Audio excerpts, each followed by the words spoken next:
124 AM 1220 Ecomedios.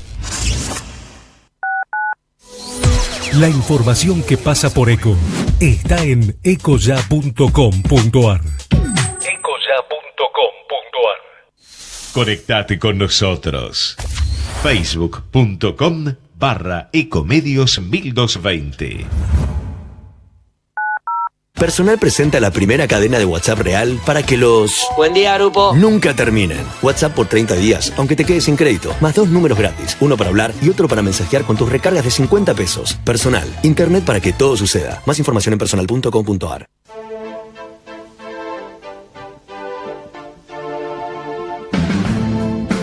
Al derecho y al revés. Las dos caras de la realidad. El yin y el yang de los temas actuales.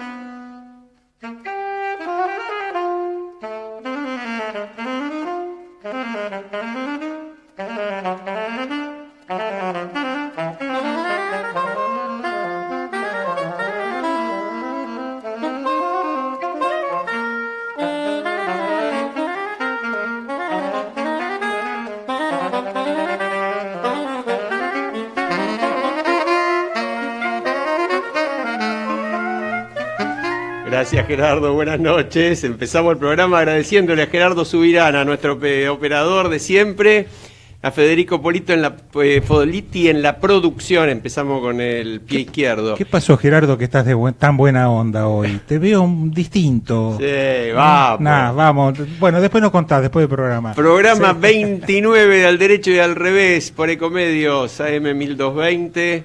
Como siempre nos pueden, ya nombramos a las dos personas más importantes del programa y ahora seguimos, nos pueden mandar mensaje al 4325-1220, dejarnos en el contestador 5254-2353, por mail al derecho y al revés 2017@gmail.com, por Facebook, que viene muy activo, muy movido, gran movimiento con el reportaje de Hugo Alconada Mon la semana pasada, Alfredo. Sí, la verdad que tuvo una repercusión impresionante. No paran de hacerme comentarios los conocidos, los amigos, a través de Facebook, de todas las redes sociales. Impactante, prácticamente son de esos reportajes que uno dice, le haces una pregunta, no mucho más, una pregunta, Tal cual. y lo dejas andar y después lo tenés que parar.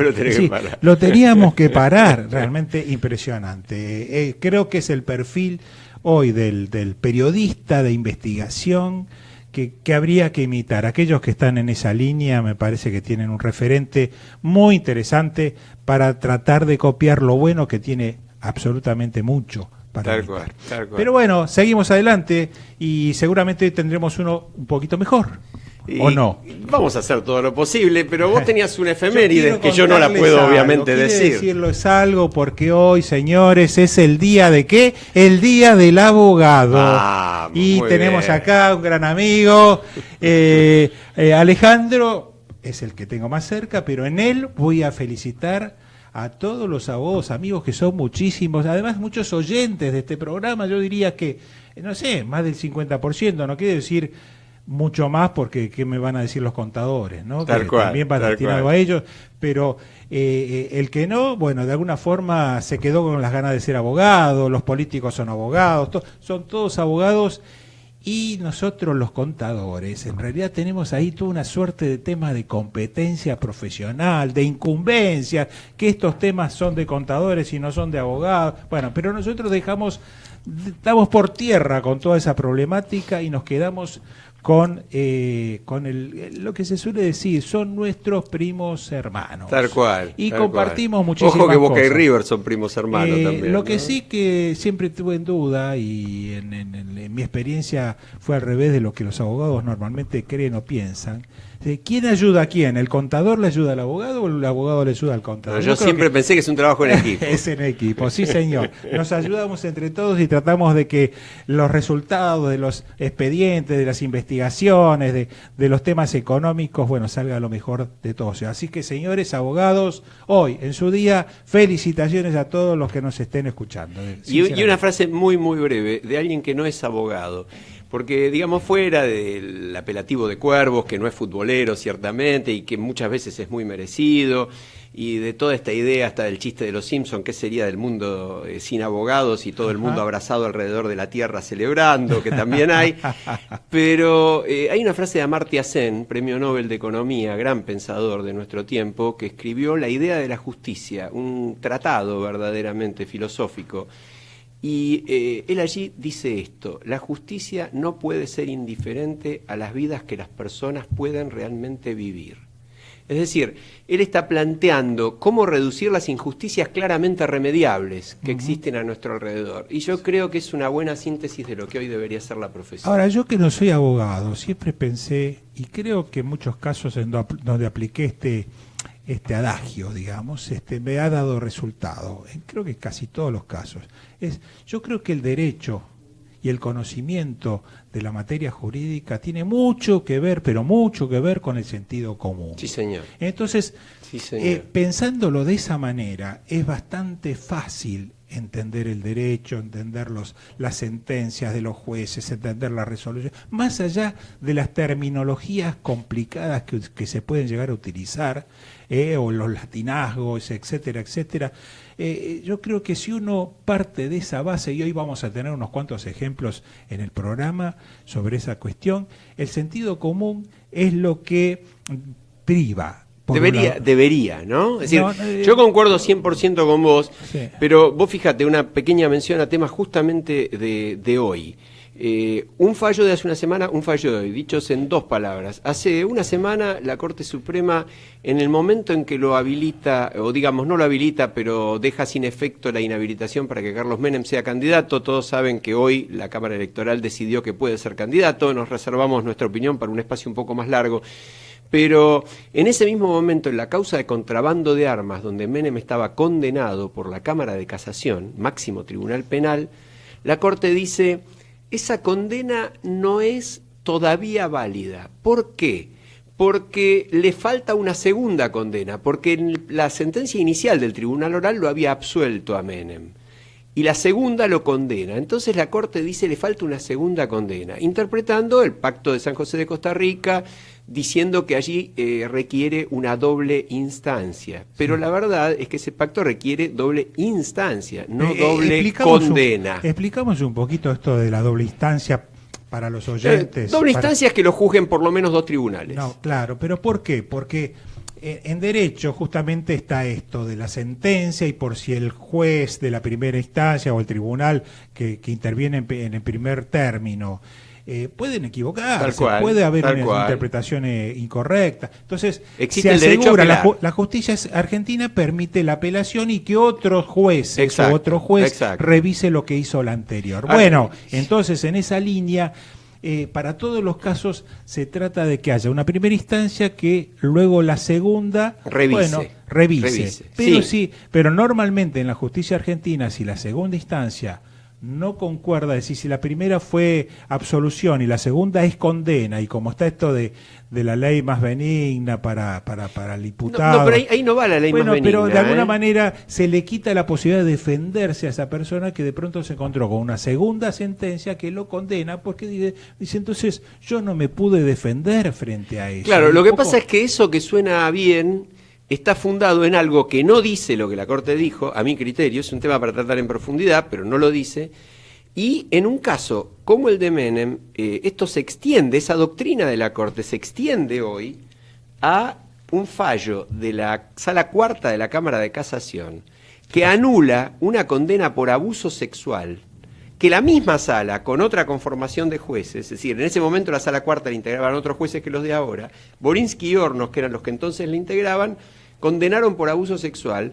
al padrastro de la víctima que desde los 8 hasta los 15 años la estuvo violando. Terrible. Y ahora estos jueces dicen, no, la Corte dijo, no Borinsky y Hornos, los jueces actuales de esa sala dicen, la Corte dijo en el caso Menem que tiene que haber doble condena. Claro. Por lo tanto, vamos a juicio otra vez para dictar otra condena. Sí. Bueno, esto es lo que Infobae titula, un título también complicado, exceso de garantismo. Yo creo que nunca puede haber exceso de garantismo, porque las garantías son la base de nuestro orden jurídico. Sí. Pero aparentemente sí puede haberlo cuando se plantean cosas de este son tipo, estos fallos discutibles, porque más que nada cuando uno entra a analizar la naturaleza del delito o entra a analizar el perfil público conocido de los involucrados, como el caso de Menem. Todos sabemos cómo ha venido actuando en los últimos años, que ha tenido una actuación muy poco interesante desde su función legislativa, que es la que debió haber cumplido, en donde ha negociado de alguna manera, entre comillas, negociado el cargo a cambio de algún tipo de prebendas o consideración especial, en donde acechado por causas penales, Menem ha ido aportando y distribuyendo su voto de senador, que es un voto importante, interesante y buscado, lo ha un poco hecho valer a cambio de figuritas, es decir, negociándolo para que de alguna manera pueda salvarse en su situación personal. Todo eso en conjunto, y hoy nos encontramos con que de pronto, cuando se había conseguido casi impedirle que continúe siendo senador nacional, resulta que no, que la Cámara de Casación, la Corte, lo benefician con este tipo de situaciones. Entonces uno se pregunta ahí, ¿y esto va con el sentido común? Que bueno, era lo que decíamos. queda un remedio, ¿no? Queda un remedio, y me parece que ese remedio lo tiene la responsabilidad enorme la Cámara de Senadores de ejercerlo, que es el tema de la idoneidad juzgada por la propia Cámara, cuando sea electo, que lo va a ser. La Cámara, por el artículo 66 de la Constitución, puede excluirlo, como ya se excluyó a varios antes y como no se lo pudo excluir a debido hace poco, en otra situación. Sí. Menem tiene condenas, como las tuvo Romero Félix cuando la justicia lo dejó afuera del Senado. Sí. Los senadores tendrán que tomar la responsabilidad de compartir asiento con quien cometió crímenes graves, según sentencias que no están todavía firmes, pero que sí son sentencias válidas, sí, siendo presidente. Pero Alejandro, ese es el podría ser, es lo que podría llegar a ocurrir. Ahora, ¿vos creés que va a ocurrir? ¿Que puede ocurrir? Y yo tengo mis enormes dudas, como vos. A mí lo mismo, yo creo que esto no va a ocurrir por el perfil de la política, de los senadores, de quiénes son sus pares, de cómo van a actuar, en fin. Bueno, Alfredo, y ahí va a venir en la segunda parte uno de los consultores más destacados de la Argentina, y una de las cosas que le vamos a preguntar es cuál es la imagen que la gente tiene de sus dirigentes políticos. Claro. Y esto es un poco consecuencia. Si la política no se sabe limpiar a sí misma, seguimos bailando en esto. Ahora, yo te cambio el tema porque esto lo trajiste vos y es muy interesante. Justamente hay un fallo provocador también, muy, muy profundo, de la Cámara de Seguridad Social, que integra el doctor Herrero, que estuvo con nosotros. Y Dorado, la sala segunda. Tal cual, y que bueno, que también llama la atención, pero esta vez a favor de un derecho social, de nuestros abuelos, de los jubilados, ¿no? Sí, así es. Se trata de el caso en el cual justamente se había cerrado la posibilidad de un reclamo de diferencias salariales, de haberes jubilatorios hace ya muchos años, bajo la existencia de un criterio viejo de la Corte que no permitía los ajustes de los haberes jubilatorios en ciertas situaciones cuando se trataba de suplementos remunerativos, ¿no es cierto? Entonces, esa vieja jurisprudencia de la Corte... Es decir, de sumas, perdóname la interrupción, para que la gente la entienda. Sí. Cuando a vos te pagan un adicional, que en realidad es una forma de darte un aumento que no te pueden dar por otra vía, pero que es parte de tu sueldo, ¿no? Claro, y después llegás a la hora de jubilarte y no te lo quieren considerar para la jubilación. Claro. Y entonces, en un caso puntual de un jubilado o un retirado, creo que se trata en este caso, pero para el caso es lo mismo, resulta ser que en su momento, bajo esta antigua o anterior criterio de la Corte, le había dicho, señor, usted no tiene posibilidad de reclamar que su haber jubilatorio tome en cuenta esas diferencias salariales. No puede ser. Eso fue bastantes años antes. Claro, después la Corte cambia su criterio, modificó ese temperamento y dijo, no, cuando hay suplementos o adicionales salariales, también todos ellos forman parte del haber jubilatorio, y cuando se le pague la jubilación o se calcule la jubilación de la persona que ya llegó a su edad correspondiente, hay que tomar en cuenta absolutamente todos sus ingresos. Sí, lo que realmente ganaba. Sí, la totalidad. Bueno, entonces, ¿qué pasó? El problema es que una persona dijo, pero a mí años atrás me dijeron que no. Claro. Entonces yo resulta que me cuesta... Bueno, entonces esa persona plantea a través de su abogado su situación de nuevo, cuando ya la cuestión estaba, digamos, cerrada, concluida, y dentro de del léxico de los abogados se llama, ya había pasado como cosa juzgada. Exacto. Ya era cosa juzgada, y cosa juzgada del señor, esto terminó. Bueno, resulta que... Y ojo, es un principio correcto, necesario, claro, porque sí, si no hay que juzgar dos veces lo mismo. La seguridad jurídica, es la seguridad tiene que ver con jurídica, la es un seguridad concepto jurídica. correcto. Bueno, resulta ser que en este caso puntual que estamos refiriéndonos, que se llama, ¿cómo se llamaba este caso? Bueno, lo vamos a buscar el nombre.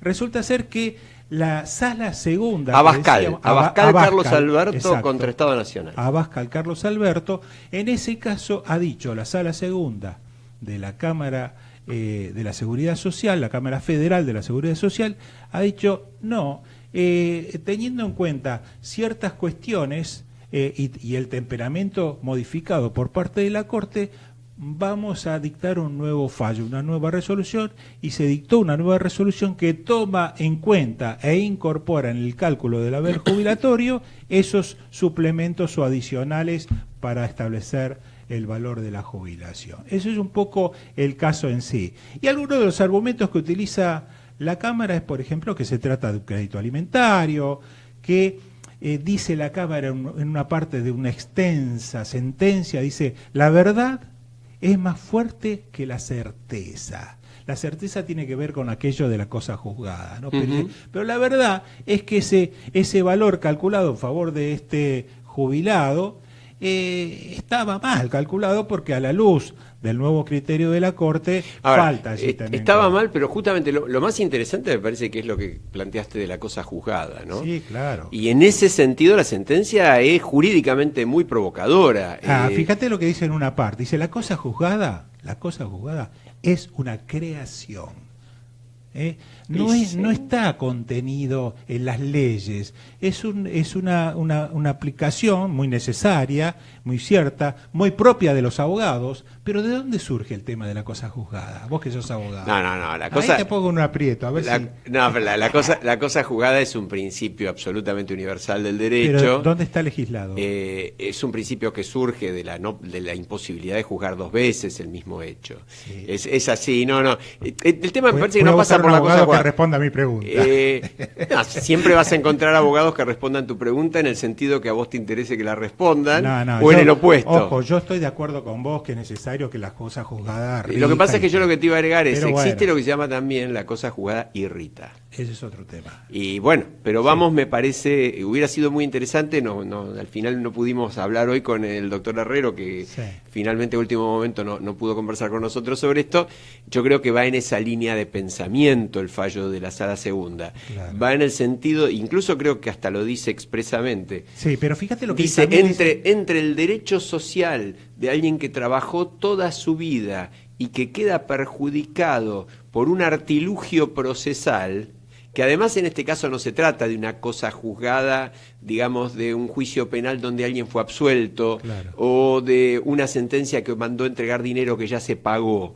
Acá se trata de un derecho que se le restringió al jubilado, derecho constitucional, indudablemente, y que a posteriori la jurisprudencia de la propia Corte Suprema dice, no, esto debió haberse hecho de otra manera. Entonces va a la Cámara y revisa el fallo. Ahora, abre perspectivas de revisión de muchos casos. Mira, yo me disculpo porque yo no soy abogado, pero estoy repitiendo algunos párrafos de la sentencia que dictaron los dos jueces. Y en una parte dice, la cosa juzgada no es un requisito de la sentencia. Y si no lo es, bien podría cambiarse, ¿no? De esto lo agrego yo. También dicen que la cosa juzgada debe ceder en ciertas situaciones, por ejemplo en esta, ¿no? También alegan otra parte que los jueces deben tener en cuenta las consecuencias derivadas de cada caso. Bueno, por supuesto, eso lo dijo la Corte decenas de veces. Bueno, los jueces tienen que pensar en las consecuencias de sus fallos. no solamente desde el punto de vista individual, así que es un fallo que va a hacer ruido, Sí, es un fallo que va a hacer ruido. Es interesante. Sí, sí, Pero sí. haberse animado estos jueces a dar vuelta a un criterio en un caso puntual y pensando realmente, poniéndose en el lugar del jubilado, también del Estado, pero del jubilado principalmente, que es aquel que todos los meses, a partir de su haber jubilatorio, tiene que sobrevivir, porque normalmente el jubilado Correcto. no tiene otros ingresos. Y aclaremos que lo recordamos ya, ¿no? Jueces como Herrero han fallado con su convicción e independencia bajo todos los gobiernos. Sí, porque así- este es uno de los jueces que el kirchnerismo quiso remover. Exacto, y sí. hoy le está causando un dolor, en todo caso de cabeza presupuestario, al gobierno actual, que se le complica la vida. No le interesa, él falla como corresponde, de acuerdo a derecho. Sí, sí, y pensando en el jubilado, que es el ciudadano en este caso, en el más Exacto, débil. esa exacto. persona. Pero bueno. Interesante. Yo, vos sabés que estaba leyendo, mientras vos comentabas lo del fallo, ¿no? Una Sí. noticia de ahora, de hace 2 minutos. El expresidente Carlos Menem, nuevamente, de acuerdo a su declaración jurada ante la Oficina Anticorrupción, declara, además de no declarar, por ejemplo, la famosa Rosadita, parece que no sé, que no es de él o algo por el estilo, porque no la declara, pero sí declara que incorporó a su patrimonio regalos presidenciales por 1 millón de pesos en el momento en que se retiró del gobierno. Está incluido en la declaración Es delito. Es delito. haber recibido eso. Sí, sí, sí. No, es imposible conservar los obsequios que se reciben por el cargo. Sí, puede ser. Lo que pasa es que hay un Interesante. problema allí que es de tipo práctico, que es la ley de ética pública, de donde Exacto. surge esta disposición, estas limitaciones a recibir obsequios. No está reglamentada. No. está Está, debidamente yo reglamentada. pensaba lo mismo que vos. Fue reglamentada el año pasado. Ah, bueno. Pero ¿cuántos él lo años? recibió, claro, ¿Y lo cuántos recibió. años pasaron? Sí, igual tendríamos que discutir lo de la reglamentación, es una cuestión técnica, pero para nuestros oyentes, la ley de ética pública, créase o no, se sancionó al final del gobierno de Menem. Algunos de sus autores, uno me lo dijo a mí personalmente, me lo confesó personalmente, uno de los redactores, que no podía creer cuando desde el gobierno lo llamaron para redactarla. Sí. Pero bueno, fue como querer producir algo que de todas maneras Menem calculaba que a él no se le iba a aplicar, ¿no? La cuestión es que se sancionó en 1999 y Sí, se yo reglamentó en el 2016. Es decir, que durante 17 años todos los gobiernos siguientes, el gobierno de la Rúa, el gobierno de Néstor Kirchner, el gobierno de Cristina Kirchner, no reglamentaron la Sí, ley. pero aparte no podemos olvidar una reforma que hubo, creo que en el 2013, si no me equivoco, cuando fue el cambio de la legislación con el kirchnerismo, en donde se alivianaron una cantidad... la carga de las declaraciones. Claro, Sí, las declaraciones sí, juradas, sí. Y eso tiene que ver, está dentro... Donde hay que inmerso en poner la- a cuántas cuadras está la casa, Sí, más o sí, menos. bueno, ya, donde Es la cantidad de información, la precisión de la mínima. información fue debilitado Tal cual. muchísimo, ¿no? O sea que ahí hubo un pequeño retroceso y hubo también otros avances, como el hecho Es cierto. de que se publiquen en Internet obligatoriamente. Es cierto. Eso es te bueno. digo algo, yo tuve oportunidad de cambiar opiniones sobre estos temas con funcionarios de los gobiernos de muchos países del mundo, porque fui invitado a una oportunidad de hablar de estos temas en el Banco Mundial, y envidiaban y pedían que les demos información acerca de cómo logramos y cómo funciona el hecho de la publicación de En las línea. declaraciones juradas Perfecto. en Internet, con Perfecto. acceso rapidísimo Sí, y directo por parte... Bueno, y ahora se viene que lo de los sindicalistas también, ¿eh? También, Porque, también. es otro Ahora, tema que yo está- no quería perder la mitad terminar la mitad del programa sin incluir un tema que es un tema para mí y para toda la sociedad, entiendo, doloroso, conmocionante y sumamente complicado, ¿no? Que es el tema de Santiago Maldonado. Porque es un tema que, por un lado, roza nuestra historia en lo más doloroso. Hablar en la Argentina de desaparición forzada, después habrá que ver si eso no es una desaparición forzada esta, pero hablar de desaparición forzada en Argentina nos trae lo peor de nuestra memoria y del horror. Entonces, no es para tomarlo a la ligera, es un hecho que creo que todos coincidimos que se debe esclarecer urgentemente. Cada uno opinará sobre los errores que se cometieron desde el gobierno, desde la gestión, en particular en el área de defensa, desde un primer momento hasta la actualidad. Es una evaluación que cada uno hará, podríamos dedicarle mucho más tiempo. Pero indudablemente el tema central es esclarecerlo. Ahora, en paralelo, se ha convertido otra vez en un campo de batalla político. Yo tomaba un artículo de Ernesto Tenenbaum en Infobae de hoy que hablaba justamente del debate sucio. Me parece que es muy, muy bueno el artículo de Ernesto y creo que hay mucho de eso. Quienes en un momento dado tomaron, por ejemplo, el caso Nisman, dice Tenenbaum, para... sin saber todavía, porque todavía hoy vergonzosamente no se sabe qué había pasado con un fiscal de la Nación que estaba justamente al día siguiente a punto de acusar de cargos muy, muy complicados a la Presidenta de la Nación y a quien el Estado debía cuidar, pero que no se sabe todavía si se suicidó o lo mataron. Cientos de miles de personas que estaban contra el gobierno en ese momento reclamaron no solo el esclarecimiento, sino que de alguna manera también acusaron al gobierno.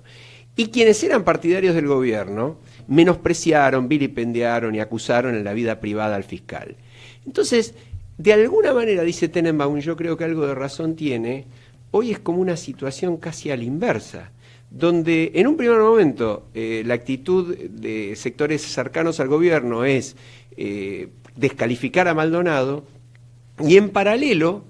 desde el otro lado se le echa la culpa al gobierno y se habla no solo de dictadura, se habla de un plan de desaparición, lo cual es un disparate grotesco. Claramente no hubo ningún plan. Puede haber una situación criminal de parte de fuerzas de seguridad que no está probada todavía, porque en realidad ni siquiera está probada la efectiva presencia de Maldonado en el lugar. Es un tema abierto. Es un tema muy abierto. Yo diría pero el desmadre del debate es lo que no se puede entender. La locura, y ya parece como que esto fuera un punto no solo de grieta, es básicamente un punto de campaña electoral de un lado y del otro. Yo no agitaría el tema. Yo esperaría que los hechos se vayan dilucidando qué es lo que pasó con la cuestión.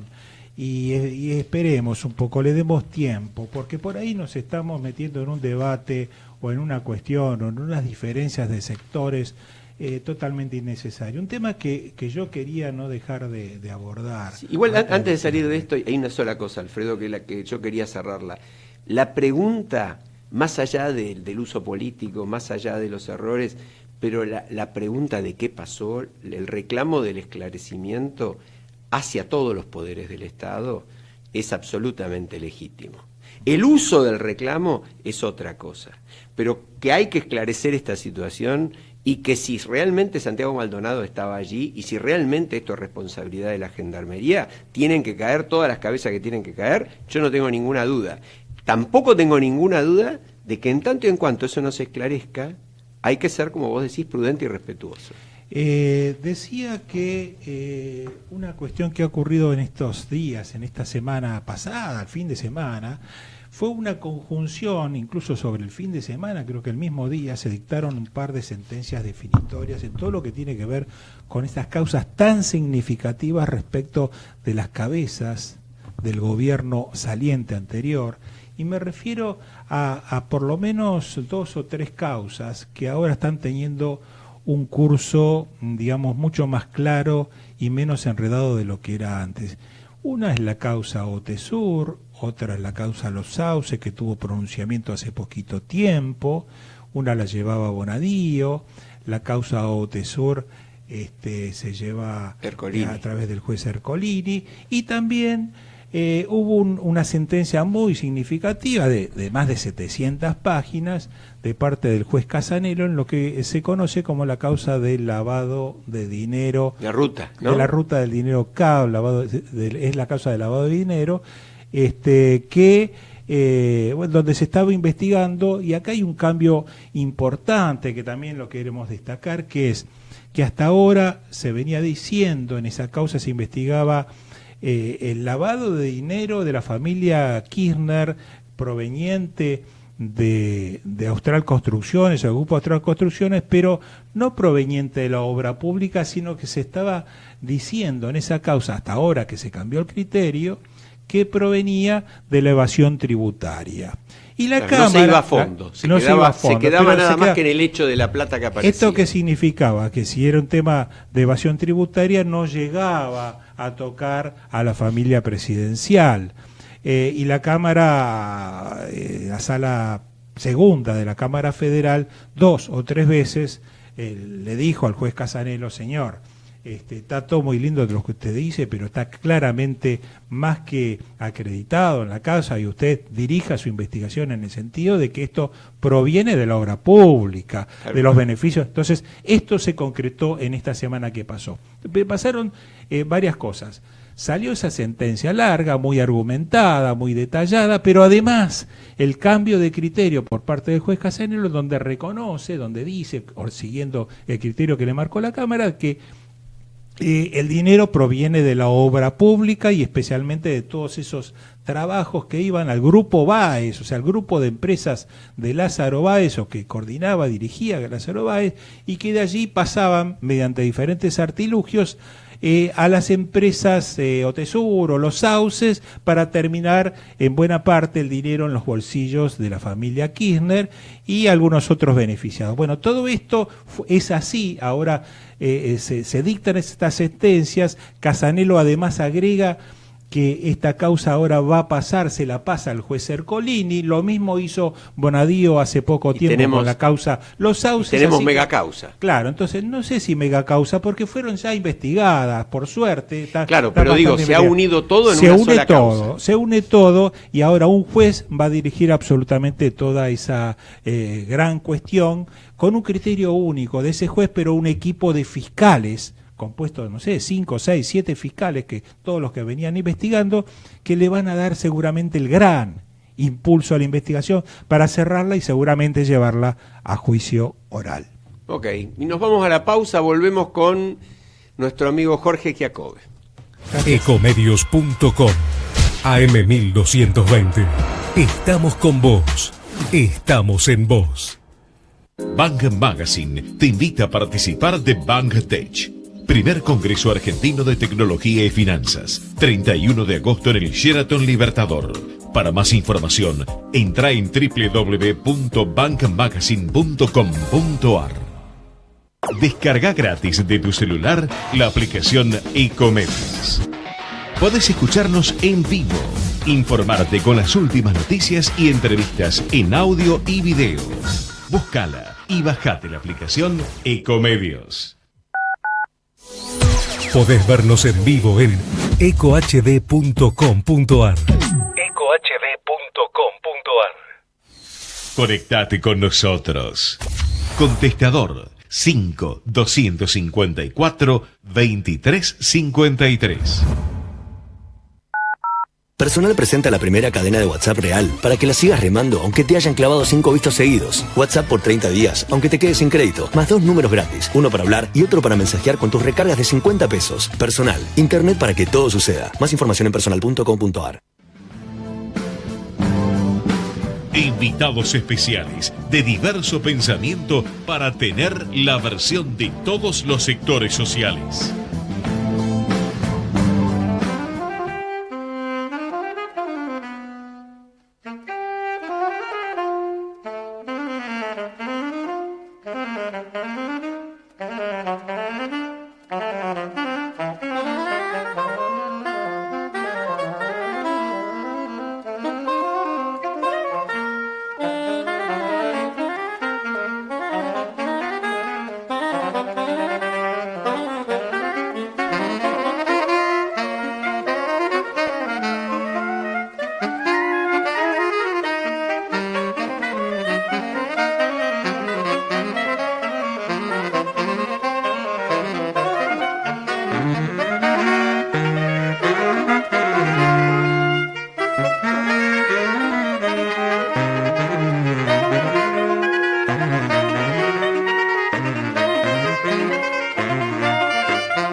Bueno, estamos de vuelta.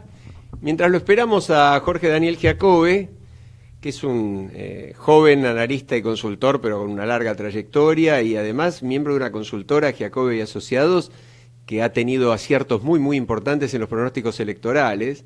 hombre mediático, con mucha cancha en todo esto. Y no podemos dejar de mencionar a papá Jacob. Ni hablemos de papá Jorge, ¿no? El abuelo Jacob, que está muy joven y muy vital todavía y que está con toda muy metido en estas elecciones y en pleno conocimiento y manejo quizás desde un poquito de la distancia de su consultora. Así que, bueno. Y con un análisis, una mirada sociológica profunda, otro tipo de enfoque, no es precisamente el de consultores que dan clase de lo que hay que hacer, sino de los que nos dicen qué piensa la gente. Y lo tenemos al aire a Jorge Daniel Giacobbe. Jorge, ¿cómo andás? Alejandro Drukarov te saluda. ¿Qué tal, Alejandro? ¿Cómo estás? Buenas tardes. Bien, acá estamos con Alfredo, que te saluda también. ¿Qué tal? ¿Cómo está eso, Jorge? Un gusto de estar contigo y bueno, vamos a aprender un poco de las investigaciones que ustedes realizan con muchísima seriedad. El placer es mío. Jorge, la gente se pregunta, y todos nos preguntamos cada día, ¿por qué vota la sociedad? ¿Cuáles son los motivos profundos de este voto, por ejemplo, empatado en la provincia de Buenos Aires, pero con una victoria bastante significativa del gobierno a nivel nacional? ¿Cuáles son los grandes temas? Porque cada uno creo que quiere ver el voto en la dirección que su corazoncito le indica, ¿no? Claro, exactamente.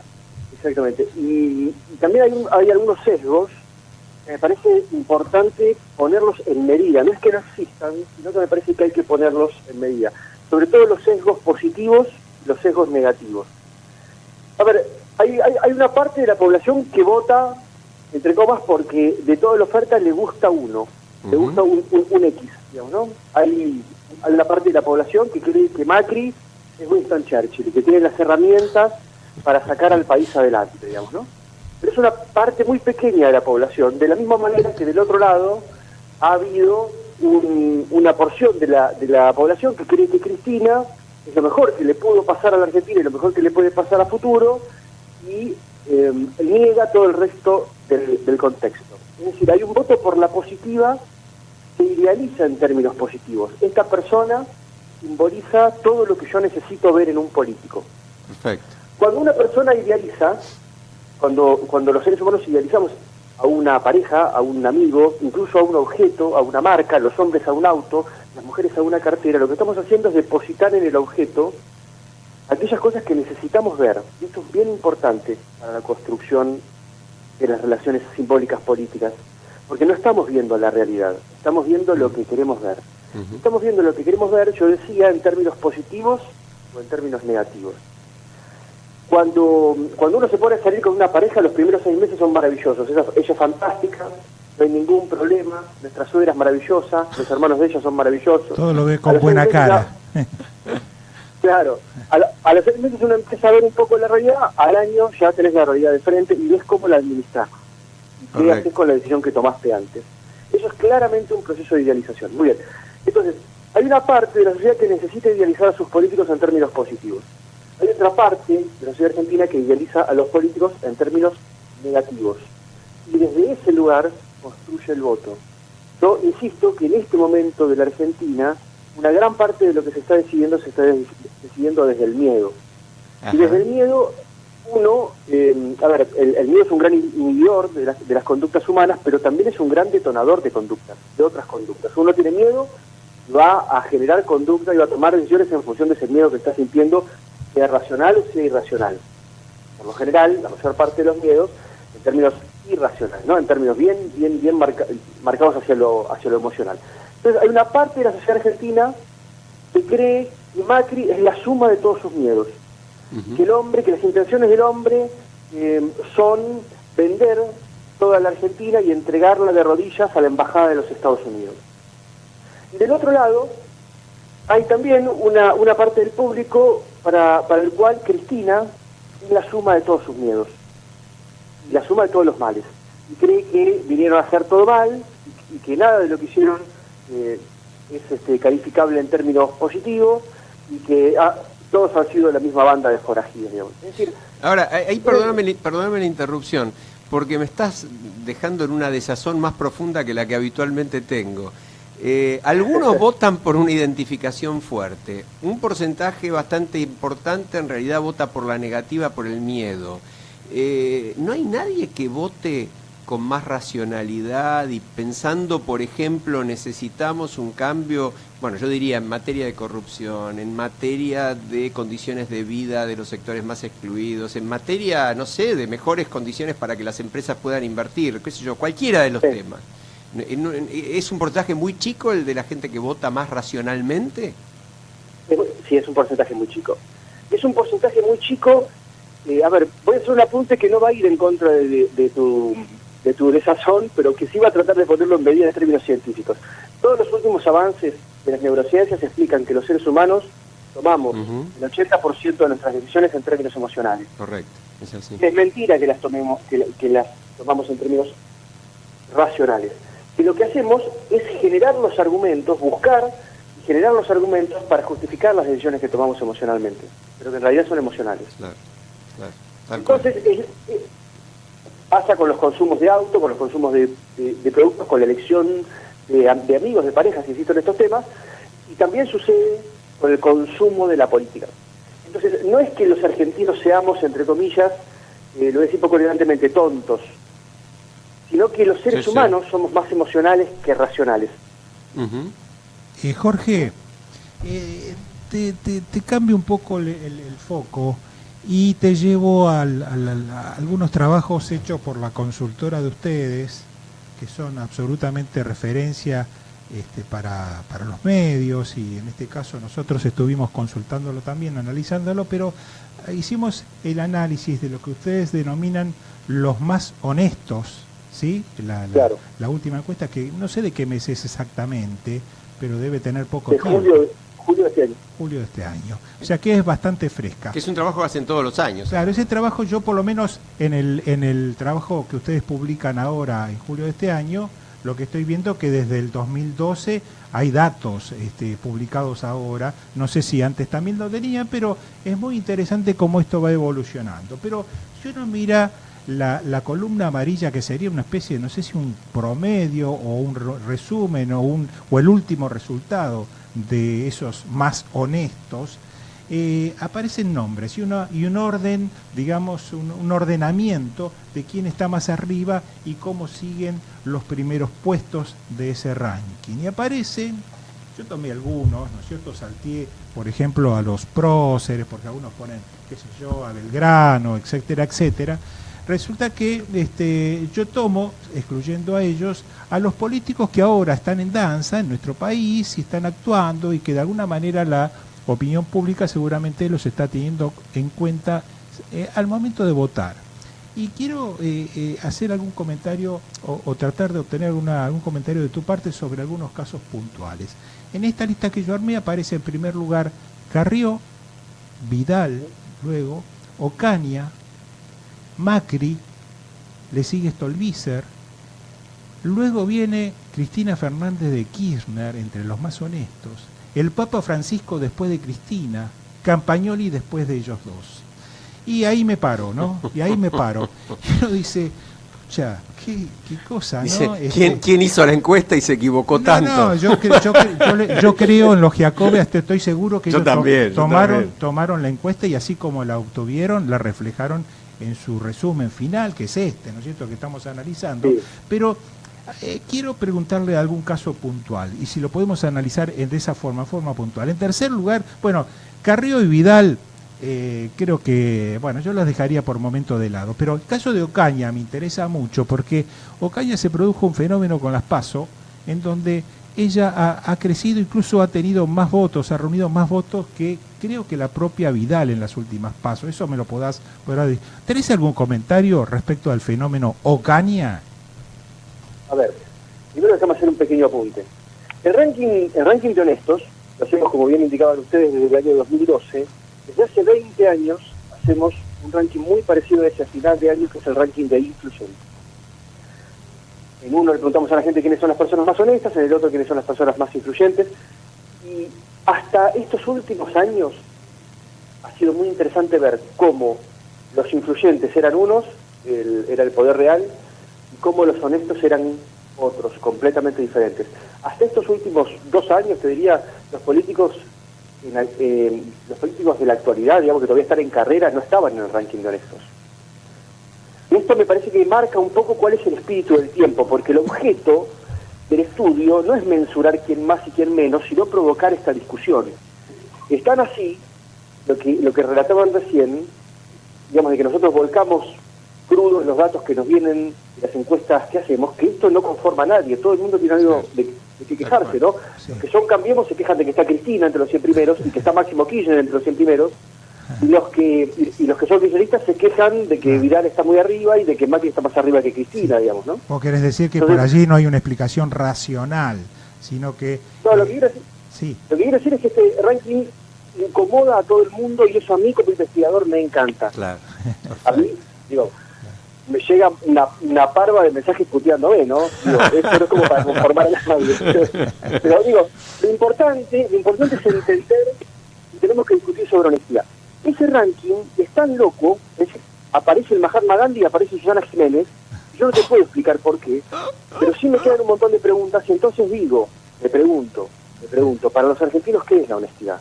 Claro. Para los argentinos la honestidad es una persona que no roba, la honestidad es una persona que vive consecuentemente con sus ideas. Por ejemplo, el Che Guevara, te guste o no te guste, pero era consecuente con sus ideas, al enemigo hay que matarlo, se acabó en función de la revolución. O la honestidad es una persona que habla sin filtro, y entonces ahí se justifica que esté Susana Jiménez en un ranking de honestidad. Claro. Entonces, ¿qué está claro? Está claro que los argentinos no tenemos una sola noción de honestidad. Esto es lo que me parece que aporta el ranking en su mayor dimensión. Después, si Dios está arriba de Néstor o no está arriba de Néstor, me parece que es una cosa bastante trivial, que solamente a título de provocación. Y te hago una repregunta sobre eso. Está bien, te entiendo, y un poco saliéndonos o corriéndonos a un costado de esta encuesta de honestos o de honestidad. Era pendiente lo local, igual. El tema es, comparativamente, ¿no? Ocaña, bueno, esto lo mantengo, digamos, la pregunta sobre Ocaña en comparación con Stolbizer. ¿Por qué Ocaña sube en votos y sube en la escala de esta encuesta también? Pero tomemos los votos, donde tuvo un éxito realmente apabullante, y Stolbizer, que en todo este último tiempo con su equipo ha hecho montones de denuncias, se ha presentado en los medios, pero prácticamente a diario, ha estado en los programas más conocidos. Yo creo que la gente le identifica con una adalid del combate de la corrupción, etcétera, etcétera, y resulta que el resultado de las votaciones no la acompañó, a todo lo contrario, ha sido, no sé si se puede llamar fracaso, pero no ha sido lo esperado ni siquiera ni por ellos, ¿no? ¿Cómo se explica esto? Bueno, ok, déjame meter un tercer elemento en esta comparación entre Ocaña y Margarita, que es Carrió, porque las tres son tres ejemplos maravillosos de cómo estas idealizaciones, personas todas honestas, pueden ir cambiando. Carrió es un caso lindo en la política argentina de una persona que volvió del coma político. Carrió hace 4 años tenía 50 puntos de imagen regular, hoy tiene 50 puntos de imagen positiva. Ella se convirtió de una loca a una loca que tenía razón. Ahora, déjame que agregue un dato más, de Carrió, porque vos dijiste que los políticos prácticamente no aparecían en esta encuesta de los más honestos. Sin embargo, en la que ustedes publican, Carrió aparece en el lugar 27 en el 2012, en el lugar 11 en el 2013, lugar 13 en el 2014, lugar 11 en el 2015, ya con la aparición de Cambiemos, y en el 2016 en el segundo lugar. El promedio, no sé cómo lo obtienen, obtuvo la cantidad de 1.625 votos, que fue la más votada, y ahora aparece encabezando la lista de los más honestos. O sea, allí hay... Claro, eso demuestra... Sí, el advenimiento de las figuras políticas que están en carrera en ese ranking demuestra que la discusión por la honestidad y la discusión por la política se están fusionando. Ahí lo va a dejar. Ahí te estamos perdiendo, Jorge. Hola. A ver, ahora sí. Ahora sí. Bueno, yo decía, el advenimiento de los nombres de personas que están en carrera política en este ranking de estos últimos años, a mi criterio, demuestra que las discusiones de política, de votaciones, de honestidad se están empezando a fusionar. Es decir, que la gente está demandando mayor nivel de honestidad.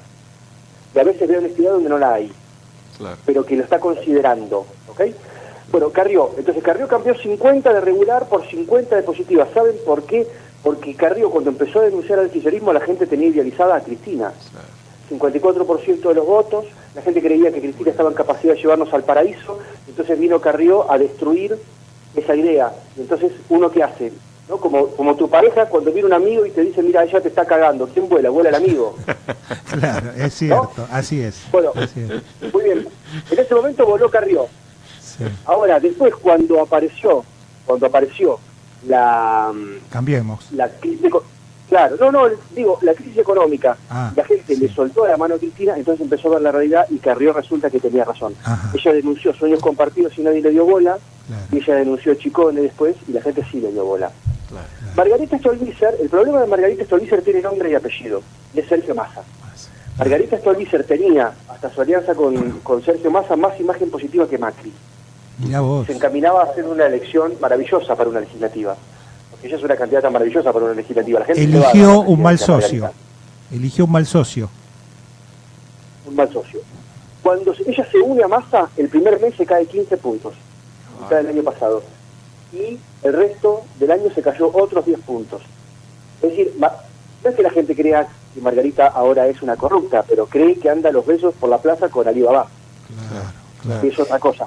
Ahora, si vamos a profundizando esa misma línea, ¿no? Y yendo a lo que por ahí los oyentes están esperando, que es el dato. No porque quieran jugar en la próxima carrera, sino porque quieren saber qué va a pasar.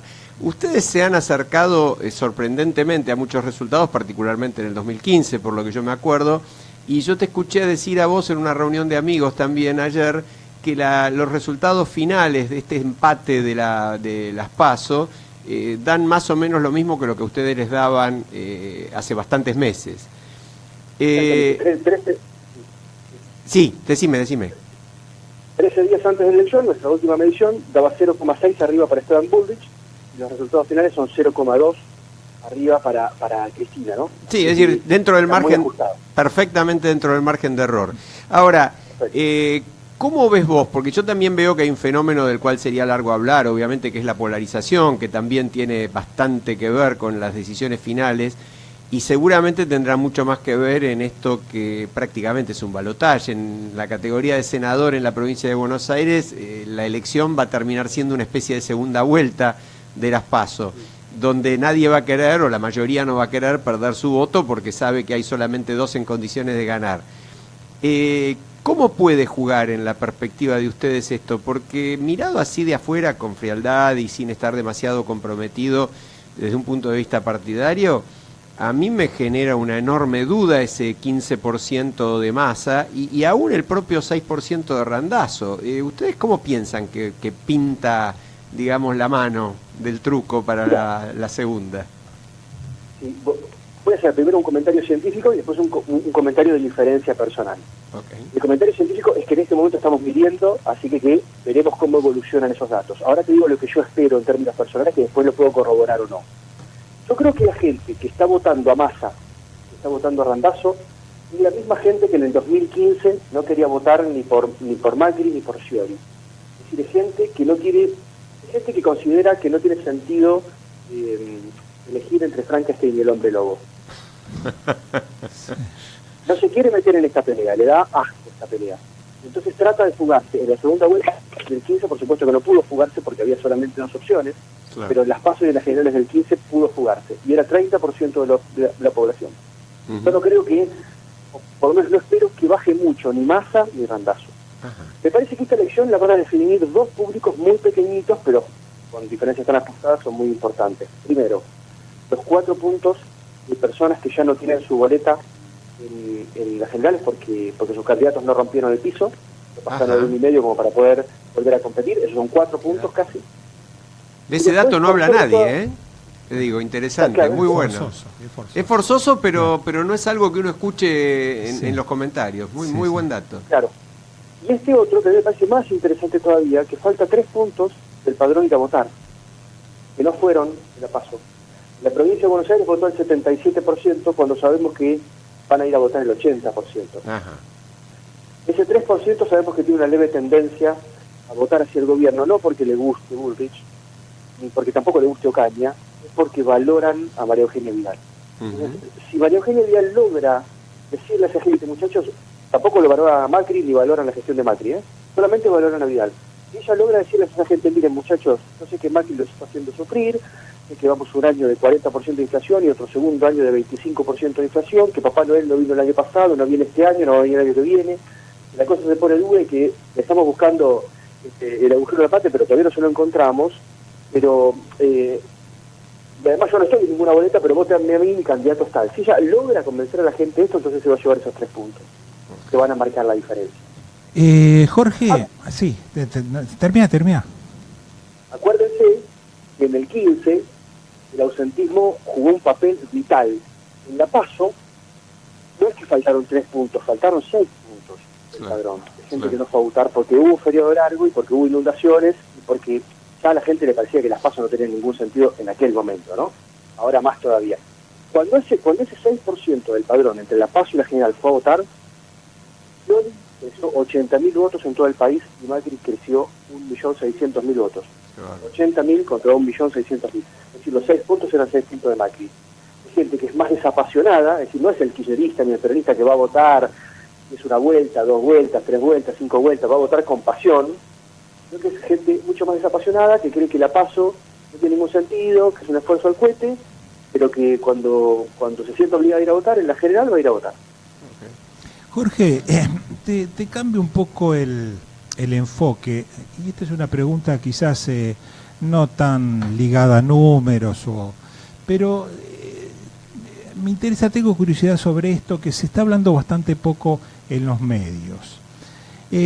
Hace poquitos días, en esos viajes de descanso que hace el presidente Mauricio Macri, allí a Villa Langostura, donde normalmente se ha venido reuniendo en forma casual, diría yo, o no tan casual, con su amigo Nicolás Caputo, y donde yo creo que se deciden cosas muy importantes en esos encuentros. En este año, o en esta oportunidad, casualmente se sumaron a esas reuniones a la gobernadora Vidal. Un poco, en muy poquitas palabras, ¿tenés alguna opinión formada sobre eso? ¿Cómo crees que...? Porque, ¿qué es lo que yo pienso sobre este tipo de reuniones? Me parece que allí se resuelven ciertas líneas y decisiones que se toman para darle los últimos toques finales, ya sea en materia económica, pero dejemos el aspecto económico, sino a los aspectos estratégicos de las elecciones que se vienen en el corto plazo. Y en este corto plazo tenemos las elecciones del 22 de octubre. ¿Qué crees que se puede estar elucubrando allí y en particular en la última reunión? Y esto para cerrar nuestra entrevista, porque ya no están por sacar del aire. Se están elucubrando probablemente quién va a ser el candidato a presidente por Cambiemos en el 2019. Muy bien. Eso es un consultor político de lujo, ¿ves? Ahí está. Cortito, hay 2 escenarios. Macri reelige, entonces María Eugenia tiene que ser gobernadora de vuelta, y los dos se comen 8 años de gestión y es un desgaste enorme. O rotan y tratan de hacer gestiones cortas y buenas al estilo James Dean, pero con el final cambiado, ¿no? ¿Y qué dice tu olfato? Lo mejor sería que ellos roten. El plan del kirchnerismo en ese sentido de rotar entre Néstor y Cristina era muy bueno. Pero hay una parte del entorno que va a tratar de obligar a Macri a quedarse sentado ahí. Impresionante. Bueno, la verdad que nos quedamos sin tiempo, pero muy, muy útil. Espero que la audiencia lo haya disfrutado como nosotros y sobre todo haciendo análisis objetivo, ¿no? Justamente tratando de rescatar ese 20% que nos queda todavía de racionalidad. Jorge, muchas gracias. Te mandamos un abrazo grande y desde ya te vamos a pedir nuevamente tu colaboración. Chao, buenas noches. Un abrazo. Que esté muy bien. Y nos quedamos ya en manos de Vélez Radio. Carlos Martino, Diego Guitián, Tomás Amerio, le cedemos el micrófono. Hasta la semana que viene.